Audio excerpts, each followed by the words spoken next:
arası asman temiz havası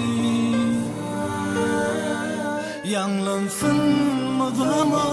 sevgi ovazı sevgiden doğsun ömrüm kelimesi büyücesin yüreklerimizin sevgisi yaşım yok farkı sevgim yok narkı olsun kalbimde yıkıp duygu insanın ürküdüğü acayip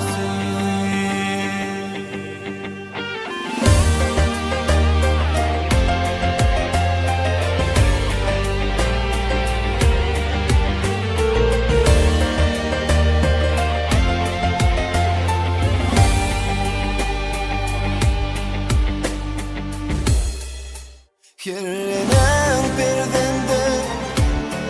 olan sevgisi Mehirlidir sol sevginin dünyası